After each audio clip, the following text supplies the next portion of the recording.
അല്ലേ അവിടെ കൊടുക്കണം.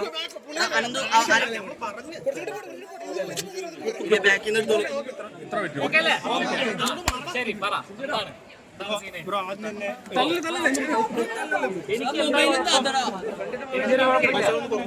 മനുഷ്യന്മാര് വിഷമം വരുമ്പോ കരയില്ലേ? അങ്ങനെ കരഞ്ഞു, വിഷമം പോയി. ആര്യ ചേച്ചി ബെഡായി ബംഗ്ലാവില് ആര്യ ഇട്ട ഒരു പോസ്റ്റാണ്, അതിനോട് ഞങ്ങൾ ആവുന്ന പറഞ്ഞാ പോകണ്ടെന്ന്. അല്ല, അത് വേറെ കോണ്ടസ്റ്റിൽ പറഞ്ഞാണ്. അങ്ങനെ അതും ഇതുമായിട്ട് യാതൊരു ബന്ധമില്ല. അത് വേറൊരു കോണ്ടസ്റ്റിൽ പറഞ്ഞാണ്, അത് ഇതുമായിട്ട് യാതൊരു ബന്ധമില്ല.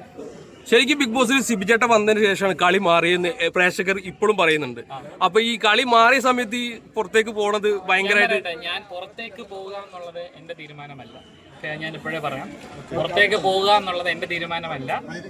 അതിനെക്കുറിച്ച് കൂടുതലായിട്ടുള്ള കാര്യങ്ങൾ നമുക്ക് പിന്നെ ഡിസ്കസ് ചെയ്യാം. ഞാൻ എന്തായാലും പുറത്ത് പോകണം എന്ന് ഒരിടത്തും ആരോടും ആവശ്യപ്പെട്ടില്ല. ആ വീട്ടിന്റെ പുറത്തേക്ക് വരണം എന്നുള്ളത്, നമ്മൾ ഇമോഷണലി ഡൗൺ അല്ലേ? നമ്മൾ ഇമോഷണലി ഡൗൺ ആയിരിക്കുമ്പോൾ നമ്മുടെ ഇമോഷൻസ് കൺട്രോൾ ചെയ്യുക. അതിന് വേണ്ടിയിട്ടൊരു റീസെറ്റ്, റീഫ്രഷ് മോഡ് എനിക്ക് ആവശ്യമായിരുന്നു. അത്രേ ഉള്ളൂ. അല്ലാണ്ട് ചേട്ടന്റെ സ്വന്തം ഇഷ്ടപ്രകാരം വന്നതല്ല. ഇല്ല, ഞാൻ ക്വിറ്റ് ചെയ്തതല്ല ഷോ. ക്വിറ്റ് ചെയ്തതല്ല. അല്ല അല്ല, പുറത്ത് വരാതിരിക്കാൻ ശ്രമിച്ചിരുന്നോ? നമുക്ക് ഇനി സംസാരിക്കാം. കുറച്ചുകൂടെ ലേറ്റസ്റ്റ് സ്റ്റേജിൽ സംസാരിക്കുന്നതല്ല നല്ലത്. കുറച്ചുകൂടെ എത്ര ആൾക്കാർ വെയിറ്റ് ചെയ്ത്. അപ്പം പുറത്ത് വരാതിരിക്കാൻ അതിനകത്ത് തന്നെ നിൽക്കാൻ ശ്രമിച്ചിരുന്നോ? ഞാൻ നമ്മള് ഇത് എന്റെ മാത്രം ഡിസിഷൻ അല്ലല്ലോ. നമ്മൾ അതിനകത്ത് കയറ്റുന്നതിന് കുറെ സ്റ്റെപ്പ് പ്രോസസ് ഒക്കെ ഇല്ലേ? അപ്പോൾ ആ പ്രോസസ് ഞാൻ ഒരു ഒറ്റയടിക്ക് ഒരു കാര്യം പറയാം. നമ്മളിങ്ങനെ ക്വസ്റ്റ്യൻ ആൻസർ ചെയ്ത് ഒരുപാട് സമയം പോകും. ബേസിക്കലി ഞാനൊരു എന്റർടൈനർ ആയിരുന്നല്ലോ. എന്റർടൈൻ ചെയ്യുക എന്നുള്ളതാണ് എൻ്റെ ഒരു ധർമ്മം. അത് ഞാൻ അതിനകത്ത് വൃത്തിയായിട്ട് ചെയ്തുകൊണ്ടിരിക്കുകയായിരുന്നു എന്നാണ് എൻ്റെ വിശ്വാസം. പക്ഷേ ലാൽ സാറ് വന്നിട്ട് പറഞ്ഞ കാര്യങ്ങൾ എനിക്ക് വേദന ഉണ്ടാക്കി. അതായത് എന്റർടൈനർ അല്ലേ നമ്മുടെ തൊഴിൽ. അപ്പൊ എന്റർടൈൻ ചെയ്യുന്നില്ലേ ആൾക്കാർക്ക്? ഞാൻ എന്റർടൈനിങ് ആയിട്ട് തോന്നുന്നില്ലേ? എന്റർടൈനിങ് കയ്യിൽ നിന്ന് പോയോ? അപ്പൊ അങ്ങനെ തോന്നിയപ്പോ ഒരു എന്റർടൈനർ അല്ലെങ്കിൽ പിന്നെ എന്തിന് ഞാൻ അതിനകത്ത് നിൽക്കണം എന്നുള്ള ആ മൊമെന്റിൽ എനിക്ക് തോന്നി, ആ ഒരു നിമിഷം. അപ്പൊ ആ തോന്നലൊന്ന് ഒരു പിന്നെ നമുക്ക് ഒരടിയല്ലല്ലോ, മെഷീൻ കണ്ണായിരുന്നില്ലേ? അല്ല, ഈ ജാസ്മിൻ ജബ്രി വിഷയത്തിൽ ഇടപെട്ടപ്പോഴാണോ ശരിക്കും ഇങ്ങനെ ഒരു പ്രശ്നം പറ്റിയതെന്നുള്ളത്? അങ്ങനെയൊന്നുമില്ല. അവരൊക്കെ ആരാ? അവരൊക്കെ ഗെയിം കളിച്ചിട്ട് അപ്പൊ അവരുടെ പ്രണയം ഫേക്ക് ആണെന്നാണ് ശിവചേട്ടൻ പറഞ്ഞത്. ഓൾറെഡി പറഞ്ഞെന്ന് തോന്നുന്നത് അവിടെ വെച്ചിട്ട്. ലാലേട്ടന്റെ എപ്പിസോഡിൽ തന്നെ ഞാൻ പറഞ്ഞില്ലേ, നാട്ടുകാരെ പറ്റിക്കൽ പരിപാടിയാണ്. ബിഗ് ബോസിന്റെ മൈൻഡ് ഗെയിമിൽ ചേട്ടൻ ഒന്ന് വീണ് പോയി. ഒരു മിനിറ്റ്, ഞാൻ പറഞ്ഞുതരാം. അതിനുള്ള ആൻസർ കൃത്യമായി ഞാൻ പറഞ്ഞുതരാം. അതായത് ആ വീട്ടില് എനിക്കൊരു ഗെയിം, ബാക്കി 18 പേർക്ക് ഒരു ഗെയിം. ഇതിന്റെ അപ്പുറത്തേക്ക് ബിഗ് ബോസിന് ഒരു മൈൻഡ് ഗെയിം ഉണ്ട്. ആ ബിഗ് ബോസിനെതിരെയുള്ള മൈൻഡ് ഗെയിം ആ വീട്ടിൽ ഇരുന്ന് എനിക്ക് പ്ലാൻ ചെയ്യാൻ പറ്റില്ല. കാര്യം ഞാൻ എന്ത് ചെയ്താലും പറഞ്ഞാലും അത് ബിഗ് ബോസ് കേൾക്കും, കാണും. അപ്പൊ അദ്ദേഹത്തിനെതിരെ ഒരു മൈൻഡ് ഗെയിം പ്ലാൻ ചെയ്യണ്ടേ? അല്ല, ഞാൻ ചോദിച്ചോട്ടെ, ഇപ്പൊ ജാസ്മിന് ഫേവർ ചെയ്യുന്നുണ്ട് തോന്നുന്നുണ്ട് ചേട്ടൻ? അഭിപ്രായമില്ല, അങ്ങനെ അഭിപ്രായമില്ല. നാട്ടുകാരാണെന്ന പരിപാടിയില്ലേ ബ്രോ. ജാസ്മിനെ ഫേവർ ചെയ്താൽ നിങ്ങൾ വെറുതെ വിടുവോ? എയർ കയറ്റൂലേ?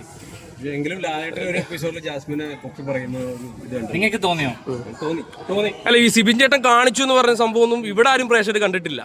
അതെന്തുകൊണ്ടാണ് കാണിക്കാത്തതെന്ന് പറയാൻ പറ്റും? അത് BCCI റൂൾ ഉണ്ടെന്ന് ഞാൻ കാണിച്ചിട്ടാ. ഞാൻ അതിനകത്ത് ചെയ്തതിന്റെ മൊത്തം റെസ്പോൺസിബിലിറ്റി ഞാൻ എടുത്തു. എനിക്ക് എന്താ പറയുക, ഊളയെന്നോ അങ്ങനത്തെ ഭാഷകളൊന്നും ഉപയോഗിക്കാറോടാ. എൻ്റെ ഏറ്റവും മാന്യമായ രീതിയിൽ ആ ഫ്രസ്ട്രേഷൻ ഞാൻ പുറത്തേക്ക് വിട്ടത് ആംഗ്യത്തിലൂടെയാണ്. അത് ഞാൻ പൂർണ്ണ ഉത്തരവാദിത്തം ഞാൻ ഏറ്റെടുക്കും. ഈ സ്വന്തമായിട്ട് തീരുമാനം എടുത്തില്ലെന്ന് പറയുമ്പോൾ തന്നെ വാക്കൗട്ട് ചെയ്യുന്നത് എങ്ങനെയാണ്? വാക്കൗട്ട് എന്ന് എനിക്കറിയില്ല. അതങ്ങനെ ആ ഇൻഫർമേഷൻ നിങ്ങൾക്ക് എവിടെ നിന്ന് കിട്ടിയെന്ന്. ആരോഗ്യ പ്രശ്നങ്ങൾ കാരണം മാറ്റുന്നു എന്നാണ് എന്നോട് പറഞ്ഞത്. അതായത് ഡോക്ടറിന്റെ നിർദ്ദേശപ്രകാരം. ഡോക്ടർ നിർദ്ദേശം. അങ്ങനെ ഒരു പ്രശ്നം ഇല്ല നിങ്ങൾക്ക് തോന്നുന്ന?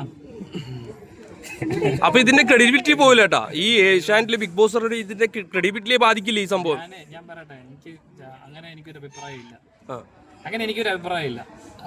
ശരി തെറ്റുകളില്ല, റേറ്റിംഗേ ഉള്ളൂ. ചേട്ടൻ സത്യം ആരോഗ്യ പ്രശ്നമില്ല എന്ന് പറയുകയും നമുക്ക് നമ്മുടെ ഫാമിലിനെ അങ്ങോട്ട് പോകുന്നതിനെ കുറിച്ച് എന്താണ് അഭിപ്രായം? നമുക്ക് ഇരുന്ന് സംസാരിക്കാം. എന്താ ഇപ്പം വാക്കൗട്ട് ചെയ്തു ഇല്ലെങ്കിൽ ആരോഗ്യ പ്രശ്നമാണെന്ന് പറയുന്ന അർത്ഥത്തില് ഞാൻ കരയുന്നത് നിങ്ങൾ എല്ലാവരും കണ്ടതല്ലേ? ഞാൻ വിഷമം വന്ന മനുഷ്യര് കരയും. അപ്പൊ നമ്മൾ കരഞ്ഞു കഴിയുമ്പോൾ നമുക്ക് എന്താ വേണ്ടത്? നമുക്കൊരു റീഫ്രഷ്, റീസെറ്റ് എന്നുള്ള ഒരു ആവശ്യമുണ്ട്. ആ റീഫ്രഷ്, റീസെറ്റ് അവിടെ നിന്നിട്ട് ചെയ്യാൻ പറ്റില്ല എന്ന് എനിക്ക് മനസ്സിലായി. അപ്പൊ സ്വാഭാവികമായിട്ടും കൺഫെഷൻ റൂമാണെങ്കിലും ഇതെല്ലാം ക്യാമറയുടെ അളവിനുള്ളിലാണ്. അപ്പോൾ എനിക്കൊരു റീഫ്രഷ്, റീസെറ്റ് ചെയ്യാനായിട്ട് എനിക്കൊരു സ്ഥലം ആവശ്യമുണ്ടായിരുന്നു. ഞാൻ ഗെയിമർ എന്ന് നിങ്ങൾ സമ്മതിക്കുന്നുണ്ടോ? ചേട്ടാ അതെ, അതായത് ഗെയിം ചേട്ടൻ നന്നായിട്ട് കളിക്കുന്നുണ്ടായിരുന്നു. അപ്പൊ ചേട്ടൻ വാക്കൗട്ട് ചെയ്തതല്ല. അപ്പൊ ഇപ്പൊ ഒരു പ്രത്യേക ഒരു കണ്ടസ്റ്റന്റ് അവർ വിന്നർ ആക്കാൻ ശ്രമിക്കുന്നുണ്ടെന്ന് ചേട്ടന് തോന്നുന്നുണ്ടോ? അഭിപ്രായമില്ല, അങ്ങനെ അഭിപ്രായം ഇല്ല ബ്രോ. അങ്ങനെയൊന്നും പറ്റില്ല ബ്രോ, വെള്ളരിക്കപ്പെട്ടോ. 100% സ്ക്രിപ്റ്റഡ് ഒന്നുമില്ല. അപ്പൊ 100% സ്ക്രിപ്റ്റഡ് അല്ലെന്ന് ഞാൻ പറഞ്ഞു. 100% സ്ക്രിപ്റ്റഡ് അല്ല. അങ്ങനെയാണെങ്കിൽ ഞാൻ അവിടെ നിന്ന് കരഞ്ഞിട്ട് വരൂ. അല്ല,